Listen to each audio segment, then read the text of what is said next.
आज की इस प्रेस वार्ता में मेरे साथ पार्टी के अनेकों पदाधिकारी और उसके साथ साथ सभी प्रेस मीडिया से आए हुए हमारे पत्रकार साथियों, एक बहुत ही ज्वलंत मुद्दा जो हमारे इस जिला के अंदर और विशेष रूप से ऊना विधानसभा क्षेत्र के अंदर गरमाया हुआ है, उसके बारे में कुछ तथ्य आपके सामने देने के लिए ये प्रेस वार्ता बुलाई है और प्रशासन के निकम्मेपन को जनता के सामने उजागर करने के लिए ये प्रेस बुलाई है। तो आप सब लोग आए, मैं इसके लिए आप सबका स्वागत करता हूँ। जैसा आप सब लोगों के ध्यान में है ही है कि जब से हिमाचल प्रदेश में कांग्रेस की गवर्नमेंट आई है, तब से हिमाचल प्रदेश के अंदर अलग अलग बुराइयों ने अपना फन फैलाया हुआ है। उसी कड़ी में ऊना जिला, जहां अवैध धंधे करने वालों का अड्डा बन गया है, वहीं पर फिरौतियों के रूप में फिरौतियां मांगने वाले गिरोह अलग अलग सक्रिय जहां पर हो गए हैं। उनमें से कुछ लोग हमारे पड़ोसी राज्यों से लोग हैं और कुछ लोग उसमें से, अब दुर्भाग्यपूर्ण स्थिति बनती जा रही है, धीरे धीरे हमारे अपने क्षेत्र के लोग भी, नौजवान भी उसकी गिरफ्त में आ रहे हैं, उन गिरोहों के साथ मिल चुके हैं, ऐसा जानकारियां लग रही हैं। पहले सौभाग्य था हमारा कि हमारे अपने लोग, अपने नौजवान साथी उस काम में नहीं थे। 3 साल पहले जब, लगभग 2.5-3 साल पहले जब ऊना की पुलिस ने संतोषगढ़ के अंदर जाकर के एक रेड की थी सट्टा माफिया को पकड़ने के लिए, अवैध नशा और लोगों को करने के लिए, तो उस पुलिस को वहां पर बंधक बना लिया था। आप सब मीडिया के लोगों ने उस समय अखबार की फ्रंट न्यूज के ऊपर उस समय आप लोगों ने छापा था, चाहे इलेक्ट्रॉनिक मीडिया है चाहे प्रिंट मीडिया है। लेकिन उस समय की हुई गलती की उन लोगों ने, जिन्होंने पुलिस को बंधक बनाया था, जिन्हें उस समय के तत्कालीन एसपी ने स्वयं फोर्स लेकर के जाकर के उस शटर को खोल करके बाहर निकाला था, पुलिस के लोगों को, जिन्होंने वो कार्रवाई की थी, उनको कांग्रेस के स्थानीय नेताओं के दबाव के कारण उनके ऊपर कोई बड़ा केस नहीं बना, जिसमें कुछ लोग हिमाचल के इन्वॉल्व थे और ज्यादातर हमारे पड़ोसी राज्य के लोग इन्वॉल्व थे। उससे लोगों के हौसले खुल गए कि जब पुलिस को बंधक बना करके भी लोगों के ऊपर कोई कार्रवाई नहीं हो रही है, तो इसका मतलब है प्रशासन पूरी तरह से बिक चुका है या डरा हुआ है, राजनीतिक नेताओं के दबाव के अंदर काम कर रहा है। उसके बाद अलग अलग घटनाएं ऊना जिला के अंदर, हिमाचल का आज मैं जिक्र नहीं करूंगा, हिमाचल में बहुत कुछ हो रहा है, लेकिन ऊना जिला के अंदर ट्रैक्टर वालों का चलान करके, छोटे छोटे लोगों के ऊपर केस बना करके, ट्रैक्टर वालों को 40-40 हजार रुपया, 50-50 हजार रुपया जुर्माना करके, अगर हम लोग ये मानते हैं कि हम खनन के विरोध में कार्रवाई कर रहे हैं, तो मुझे लगता है आप जनता की आंखों में धूल झोंक रहे हैं और आप माफियाओं को संरक्षण दे रहे हैं, बड़े लोगों को संरक्षण दे रहे हैं। और अगर ये छोटे ट्रैक्टरों के ऊपर कार्रवाई शुरू नहीं हुई, बंद नहीं हुई, तो एक दिन हम लोग जहां पर ट्रैक्टर पंचायत बनाएंगे, इस पूरे जिला न्यायालय को घेरेंगे हम लोग, जहां पर जिला का जो हमारा प्रशासनिक सेक्रेटरीट है, एडमिनिस्ट्रेटिव सेक्रेटरीट है, जहां इसको हम लोग घेरेंगे पूरे ट्रैक्टर वालों को लेकर के। लोगों ने अपनी रोजी रोटी के लिए ट्रैक्टर लिए हुए हैं।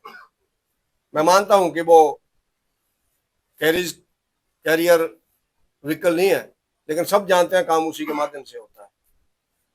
वो इस लेवल की इलीगल माइनिंग भी नहीं करते हैं जैसी पोकलैंड जेसीबी बाकी लोग कर रहे हैं, लेकिन उनको पकड़ा जा रहा है और बड़े लोगों को नहीं पकड़ा जा रहा है। इस सारे नेक्सस के कारण आज परिस्थितियां जहां तक पहुंच गई हैं कि 5 करोड़ की फरोख्ती तक मामला आ गया है। शरेआम शादियों के अंदर कट्टों से गोलियां चलनी शुरू हो गई हैं। पुलिस दबाव के अंदर 4 दिन तक उस काम को दबाती है, फिर जब आप लोग मीडिया में उस बात को लगाते हैं कि शादी के अंदर गोली चली है, उसके बाद जाकर के उसकी कार्रवाई शुरू होती है। वरना चंडीगढ़ ले जाकर के उनका इलाज शुरू हो गया था, कोई काम नहीं, कोई कार्रवाई नहीं हो रही थी, आप लोग सब जानते हैं। और उसके बाद जिस व्यक्ति को पीट करके, मार करके चले गए, उस व्यक्ति के माध्यम से उसने नाम बताए हैं कि कौन कौन व्यक्ति है, किन्होंने मेरे को पीटा है, उन व्यक्तियों को पकड़ा नहीं जा रहा है।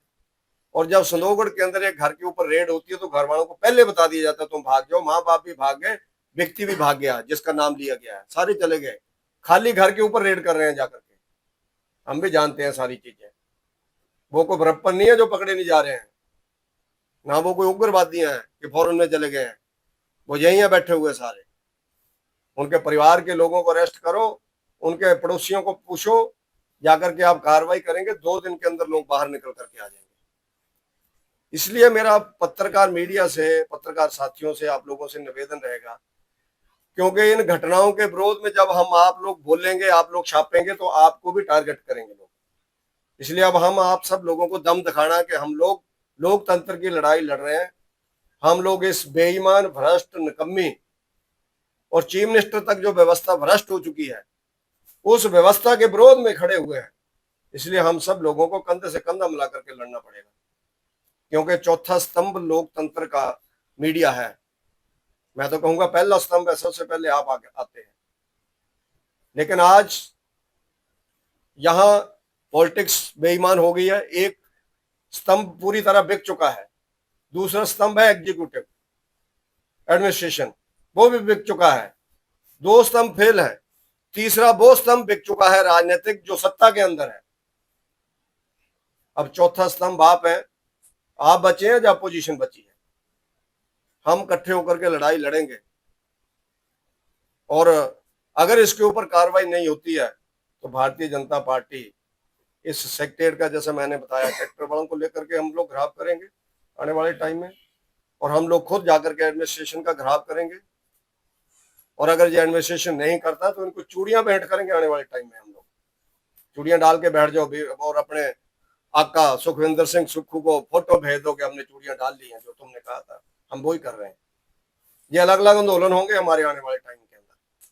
सेक्रेटरीट के अंदर हम लोग धरना देंगे जाकर के, क्योंकि ऐसे रुकने वाला नहीं है।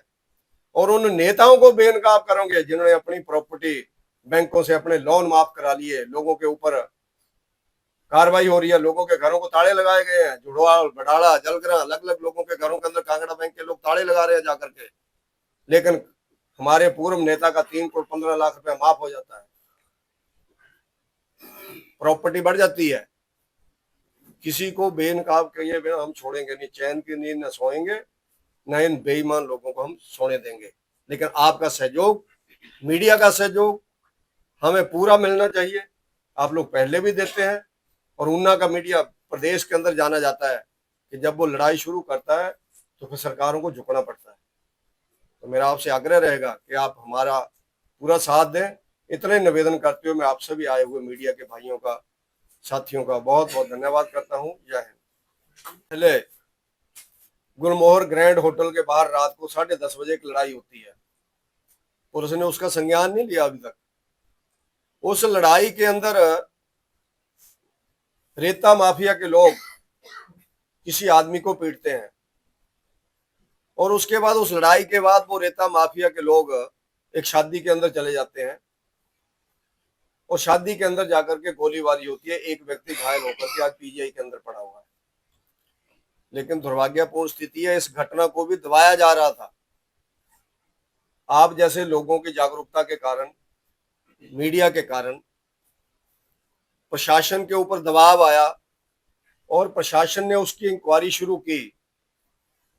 और आज वो इंक्वायरी अंतिम पड़ाव पे ऊपर इतने दिनों बाद नहीं पहुंची है कि किसने गोली चलाई, क्या वो हथियार वैध है, क्या उसका लाइसेंस है, क्या वो जो पिस्टल या कट्टा, जो देसी भाषा में हम लोग बोलते हैं जहां, वो किसके हैं, और जिसको गोली लगी वो किस माफिया, रेत माफिया का कजन ब्रदर है, रियल ब्रदर है, या गांव का रहने वाला है, और कौन कौन लोग थे उस समय वहां पर, वो कौन है, उसकी कोई इंक्वायरी नहीं हो रही है।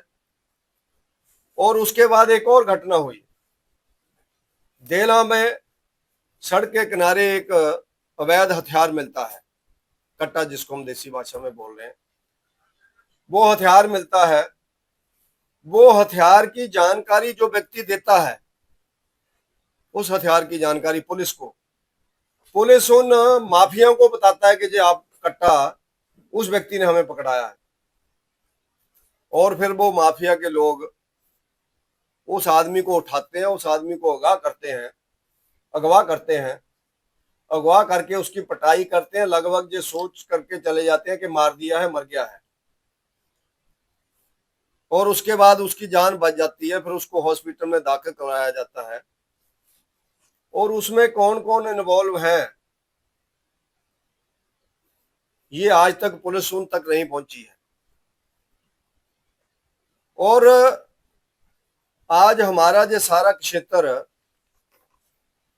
जिसको हम लोग कह सकते हैं, चाहे वो व्यवसायी लोग हों, बिजनेस वाले लोग हों, चाहे अन्य पैसे वाले लोग हों, या आम व्यक्ति हो, आज शादियों के अंदर गोलीबारियां होनी शुरू हो गई है। अवैध हथियार हरोली में भी पकड़े जा रहे हैं, उन्ना में भी पकड़े जा रहे हैं। ये हथियार कौन लेकर के आ रहा है, उसकी तह तक जाने के लिए पुलिस कोई काम नहीं कर रही है, और स्थानीय नेता इसमें संरक्षण दे रहे हैं। और एक मुझे हैरानी है, जिनकी गवर्नमेंट है, उस नेता का डिप्टी चीफ मिनिस्टर इन घटनाओं के बारे में कुछ नहीं बोलता है। और उसके बाद उन्ना का जो पूर्व विधायक है, कांग्रेस के नेता है, प्रदेश के उपाध्यक्ष है, वो इसके बारे में कुछ नहीं बोलते हैं कि ये कौन लोग हैं, इनको पकड़ा जाना चाहिए। ऐसी घटनाएं किसी की गवर्नमेंट में भी हो सकती हैं, लेकिन जिनकी गवर्नमेंट होती है उनको ज्यादा सक्रिय होना पड़ता है। प्रशासन की डिप्टी चीफ मिनिस्टर को, पूरा विधायक उन्ना को मीटिंग लेनी चाहिए थी खुद बैठ करके, और उन डिप्टी चीफ मिनिस्टर और एसपी साहब को ऑर्डर दे करके उनसे रिजल्ट मांगना चाहिए था कि हमें हफ्ते के अंदर रिजल्ट चाहिए इन घटनाओं के अंदर जो गोलीबारी हो रही है। एक व्यक्ति जहां पर बसाड़ के अंदर गोली से मार दिया गया, वो भी एक गैंगवार था, आप लोग जानते हैं, लोग पकड़े गए। उसके बाद कई चीजें ध्यान में आई कि क्या क्या चल रहा है। जब घटना होती है तो उसके बाद आगे से आगे तार जुड़ते हैं। हरियाणा में जो लोग पुलिस को वांछित हैं, वो यहाँ आकर के बैठ करके महतपुर के एरिया के अंदर बैठ करके रेते का काम कर रहे हैं, जो हरियाणा पुलिस को वांछित है। अगर गवर्नमेंट को नहीं पता तो हम उनको बता देंगे, पब्लिकली मैं बताऊंगा। अगर प्रशासन मुझसे पूछेगा मैं बता दूंगा, महतपुर, बड़ोलिया, देला कहाँ रहता है व्यक्ति, कौन है व्यक्ति। और उसके बाद कई बार मैंने आपके ध्यान में लाया कि फतेहपुर गांव के अंदर एक एक रात में 50-50 लाख रुपए का रेता बेचा जाता है, जिसमें वसूली नेता लोग उसमें हिस्सा लेते हैं, और उनके लोग वहां पर रोज जाते हैं गिनने के लिए टिप्पर कितने हैं, ताकि सुबह हिसाब लिया जा सके। वो रक्कड़ कॉलोनी के भी जाते हैं, उन्ना बड़ोलिया खुर्द के भी व्यक्ति जाते हैं, वो उनसे हिसाब पूरा लेते हैं, फिर सुबह पैसा आता है। आज उस एरिया के अंदर स्थिति ये हो गई है कि रेत माफिया, पहले जहां स्थानीय कांग्रेस का पदाधिकारी करता था, फतेहपुर से जो रहने वाला है, आज वहां भी हरियाणा के लोग आकर के बैठ गए हैं, चंडीगढ़ के लोग आके बैठ गए हैं, ऑफिशियली अनऑफिशियली वो लोग वहां आकर के बैठ गए हैं, पोक लेने जेसीबी वहां पर है। लेकिन दुर्भाग्यपूर्ण स्थिति यह है कि उन्ना का बेईमान माइनिंग ऑफिसर एक बार भी वहां पर रेड नहीं करता जाकर के। एसपी डीसी ने वहां पर लोग पकड़े, लेकिन उस लेवल पे नहीं पकड़े। रात को 50-50, 100-100 टिप्पर वहां से जाता है, लेकिन उन व्यक्तियों को नहीं पकड़ा जो वहां पर। मैं तो ये पूछता हूं कि उस एरिया के अंदर, उस 10 किलोमीटर एरिया के अंदर जो पोकलैंड जेसीबी दिन को खड़ी होती हैं, वो कहाँ काम करती हैं? एक बार पूछना चाहिए कि पोकलैंड कहाँ से आई है, जेसीबी कहाँ से आई है। ये जो माफिया है, उसके बाद फिर चिट्टे का, आज माननीय मुख्यमंत्री जी ने बोला है कि चिट्टे के विरोध में अभियान है।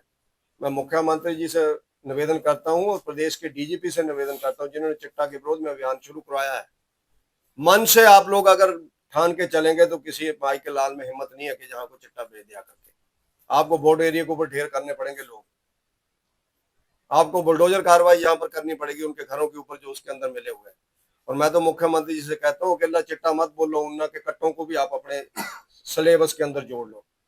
जो कट्टा माफिया उन्ना के अंदर आ गया है, ऐसा माना जा रहा है कि यूपी के किसी व्यक्ति ने पुलिस को बताया कि पहले 1 साल के अंदर लगभग 120 कट्टे उन्ना के अंदर बिक चुके हैं। हमारे भोले भाले नौजवानों को अवैध हथियारों के चंगुल में फंसाया जा रहा है, और उसके बाद वो ऐसे एक माफिया डॉन की छवि लेकर के वो काम करना शुरू कर गया है। मेरा उन्ना की जनता, उन्ना के सभी पेरेंट्स से आग्रह रहेगा कि अपने बच्चों को रात को 6-7 बजे के बाद कहीं निकलने मत दें। अगर वो जाते हैं तो उनसे पूछो कहाँ जा रहे हैं, कहीं ऐसा ना हो कि वो भी उसी तरह शिकार हो जाए गोली का, जैसे बसाल में एक व्यक्ति की मौत हुई है। कांग्रेस के नेताओं को जवाब देना चाहिए मैं तो निवेदन करता हूं ऊना जिला के चारों कांग्रेस के विधायक, वो चाहे कुटलहट से हैं, चाहे चिंतपूर्णी से हैं, चाहे गगरेट से हैं, चाहे हरोली से हैं। आपको जनता ने 4 विधायक दिए इस जिला के, गवर्नमेंट बनाने में अहम सहयोग दिया, डिप्टी चीफ मिनिस्टर ऊना से बने, लेकिन उनके अंदर इतना दम नहीं है कि वो इस गवर्नमेंट के विरोध में कुछ बोल सके। पहले 5 सालों से 3 सालों से कोई ग्रीवियस डिस्ट्रिक्ट ग्रीवियस कमेटी की मीटिंग नहीं हुई है जिला के अंदर जिसके अंदर ये मुद्दे उठ सके। और प्रशासन के ऊपर दबाव डाला जा रहा है कि आप लोग कोई कार्रवाई ना करो, एक दिन ऐसा आएगा जैसे पंजाब के अंदर होता है, थानों के अंदर गोलियां चलती हैं, पुलिस के लोगों को मार दिया जाता है, वो दिन ना उन्ना की जनता को देखने पड़े, माफिया इतना हावी हो जाएगा अधिकारियों के ऊपर, नेताओं के ऊपर गोलियां चलती हैं बाकी प्रदेशों के अंदर। डेप्टी कमिश्नर एसपी वहां पर जिसको कहते हैं कि सेफ नहीं है, वो परिस्थितियां ऊना के अंदर ना आ जाए, क्योंकि जब माफिया का ही बोलबाला हो जाएगा तो अल्टीमेटली प्रशासन पे कुछ नहीं कर पाएगा। तो उसके कारण ये जो घटनाएं जहां पर हो रही हैं, 5-5 करोड़ की फिरौती मांगी जा रही है लोगों से, 5-5 करोड़ की, और वो व्यक्ति बोल रहा है कि मैं जब पुलिस वालों को मिलकर आया आधे घंटे में मेरे को फोन आ गया कि तू मिल लिया एसपी डीसी से, और फिर जब वो फिर थानेदार को फोन करता है कि मेरे को तो फिर धमकी आ रही है, तो उसको फिर आधे घंटे में फोन आ जाता है कि तू अब थानेदार को बोल रहा है। ऐसा नेक्सस है जहां पर प्रशासन का, ऐसे डरपोक प्रशासन यहां पर बैठा हो, नकम्मा प्रशासन जो रीलें बनाने में बिजी रहता है, जो डांस करने में बिजी रहता है, शादियों के अंदर 2-2 घंटे लगाते हैं जाकर के। तुम्हारा काम शादियों के अंदर डांस करना नहीं है, ना रीलें बनाना तुम्हारा काम है। जो अधिकार आपको मिले हैं जनता के हित में उसका उपयोग करो। और एक और बड़ी दुर्भाग्यपूर्ण स्थिति हो गई है कि बड़े बड़े 80-80 टन के भरे हुए टिप्परों को कोई नहीं पकड़ रहा है, जो मैं मानने की बात है। दुकान मकान और पंचायत का काम करने के लिए, जब गवर्नमेंट की जो बिल्डिंगें बन रही है उसके काम करने के लिए जो ट्रैक्टर रेत लेकर के आ रहे हैं, बजरी लेकर के आ रहे हैं, उनको पकड़ा जा रहा है और उनको 40-40 हजार रुपया जुर्माना मैंने देखा। 40-40 हजार मैंने चिट्टे मंगाई है, 40-40 हजार रुपया ट्रैक्टर वालों को चलान कर रहे हैं। इन अधिकारियों को, इन प्रशासनिक अधिकारियों को मैं पूछना चाहता हूं कि जो गरीब आदमी बेचारा ट्रैक्टर लेकर के ना जेसीबी सुहा के अंदर चला रहा, खड्ड के अंदर चला रहा, ना पोकलैंड चला रहा सुहा के अंदर, ना खड्ड के अंदर, वो व्यक्ति मैनुअली काम कर रहा है और उसका किसी को ऑब्जेक्शन भी नहीं है। उस आदमी का ट्रैक्टर पकड़ के ये रोज न्यूज लगाते हैं, वाहन पकड़े गए, वाहन बताते नहीं है कि ट्रैक्टर पकड़े गए, वाहन पकड़े गए। भैया रोज 80-80 टन माल लेकर के आप लोग देखेंगे रोटरी चौक के पास आप लोगों ने न्यूज लगाई, बजरी के ढेर लगे हुए, लोग गिरे उसके ऊपर। रक्कड़ कॉलोनी में, धर्माणी कॉलोनी के सामने मोड़ के ऊपर बजरी के ढेर लगे हुए, लोग गिरे मोटरसाइकिल के ऊपर। बसदेड़ा का लड़का है, उसकी बाजू भी टूट गई, टांग भी टूट गई, क्योंकि वहां पर उसका मोटरसाइकिल फिसल गया जाकर के। कौन है इसका जिम्मेवार? किसी आदमी ने तरपाल नहीं डाला होता रेत बजरी के ऊपर। मैं कहता हूँ 25 टन 30 टन पास होगा शायद ये टिप्पर जो है, 80-80 टन माल लेकर के जा रहे हैं। क्या उनको पकड़ने की हिम्मत है किसी महीने को फीसद की किसी पुलिस वाले की? मैं तो माननीय जिला के न्यायपालिका से निवेदन करता हूं कि न्यायपालिका इसमें निर्णय करे। ऐसे जो बड़े बड़े माफिया के लोग हैं उनके ऊपर मुझे लगता है कि माननीय न्यायपालिका के लोगों को अब बाहर निकल करके उनके ऊपर कार्रवाई करनी चाहिए, क्योंकि प्रशासन फेल हो चुका है, गवर्नमेंट फेल हो चुकी है। माननीय न्यायपालिका के ऊपर ही लोगों का विश्वास है कि मैं जानकारी आप सब लोगों से साझा करना चाहता हूं। उसके बाद कई घटनाएं हुई महतपुर के अंदर। पुलिस ने 4 जून को रेड की, 14 लोग पकड़े, जिसमें से एक कांग्रेस का पदाधिकारी, और उसके बाद 13 लोग पंजाब के साथी सूबे के हमारे लोग थे। वो साथी सूबे के लोगों को जुआ खेलते हुए, लॉटरी खेलते हुए वहां पर पकड़ा और उनसे लगभग 4,93,000 रुपया पुलिस ने पकड़ा। और उससे दूसरे दिन मैंने प्रेस कॉन्फ्रेंस की थी, आप लोगों को याद होगा कि पुलिस ने अच्छा काम किया है, पहली बार किसी ने हाथ डाला है। लेकिन मैंने आगाह किया था कि कांग्रेस का जो नेता जहां पर इन लोगों से वसूली नेता के रूप में, अब मैं उनको कहूंगा कि वसूलियां लेता है, रोज रोज प्रतिदिन उनका हिसाब किताब करते हैं और अपने को पैसे लेते हैं, वो इस पुलिस को भंग कर देंगे, इस सीआईए यूनिट को भंग करवा दिया जाएगा। और उसके 4-5 दिन के बाद, कुछ दिनों के बाद मुख्यमंत्री का उन्ना में टूर हुआ। मुख्यमंत्री के ऊपर दबाव डाला गया और मुख्यमंत्री ने एक डरपोक मुख्यमंत्री का उदाहरण उस समय प्रस्तुत किया। अपने नेता को न दबाते उस पुलिस को भंग किया, सीआईए को भंग किया और कहा गया इसकी अब जरूरत नहीं है। और उसका परिणाम ये हुआ कि पुलिस डिमोरलाइज होगी, काम करने वाले लोग हटा दिए गए और जिन लोगों ने वो रेड की थी वो डीएसपी जो मिलिट्री से रिटायर होकर के आए थे, वो आज रिकांग पीओ में उनको बदल दिया और उनके कुछ लोगों को अलग अलग पुलिस लाइन में या बटालियन में बदल दिया। और उसका परिणाम यह निकला कि फिर दोबारा महतपुर पुलिस स्टेशन वालों ने 1 अक्टूबर 2025 को फिर उसी दुकान के ऊपर रेड की, तो 5,47,020 रुपए फिर वहां पर जुआ खेलते हुए लोगों से पकड़ी उसी दुकान से। यानी वो धंधा फिर चलता रहा। तो उसके कारण और भी बहुत सी चीजें जहां पर शुरू हुई, यानी अवैध लॉटरी, अवैध शराब। और उसके साथ साथ आप सब लोग जानते हैं कि हमारे पेखू बेल्ला में लगभग 4 वर्ष पहले, उस समय तत्कालीन बीजेपी की गवर्नमेंट थी, उस समय एक व्यक्ति से 11 शराब की पेटियां पकड़ी। पुलिस का आपस में क्लैश हुआ वहां पर उसको पकड़ते हुए। पुलिस के लोगों को ऊपर उन्ना के पूर्व विधायक का पीएसओ और पूर्व विधायक का पीए, तथा कथित पीए, जो वसूलियों में सुबह से शाम तक फोन करते हैं, वो वहां जाकर के पुलिस से लड़े और विधायक की गाड़ी उस समय पकड़ी गई। वहां पर पुलिस की विधायक की गाड़ी में वो लोग गए उनको छुड़ाने के लिए।